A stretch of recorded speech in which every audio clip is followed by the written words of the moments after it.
At just 15, Malala Yousafzai was shot in the head when masked Taliban gunmen stopped and boarded a bus taking her home from school. A Nobel Peace Prize, and 6 years later, she has finally returned to Pakistan. Kim Jong-un and his South Korean counterpart Moon Jae-in will meet on April 27, the first summit between the two countries in more than a decade, which is likely to address the denuclearization of the Korean peninsula and improvement of relations between the two countries.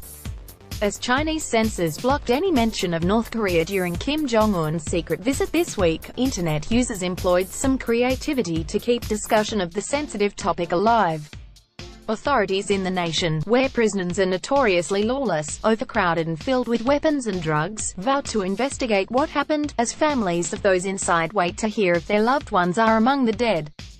A U.S. family that gained attention for an emotional photograph of an African-American boy hugging a white police officer at a 2014 protest is thought to have been killed when their car plunged off a scenic Californian highway. Unable to treat the infection with standard antibiotics, UK officials are trialling different drugs on the man, who reportedly had sexual contact with a woman in Southeast Asia 1 month before his symptoms began. British counter-terrorism police say the highest concentration of the nerve agent used to attack a Russian ex-spy and his daughter was found at the front door of their home.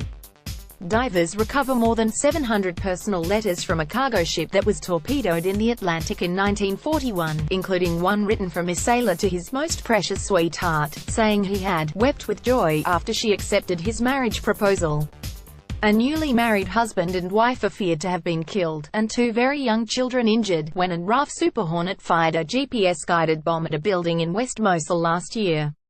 Ireland will hold a referendum on May 25 on whether or not to change its abortion law, the first opportunity in 35 years to overhaul one of the world's strictest regimes that has long divided the once deeply Catholic nation.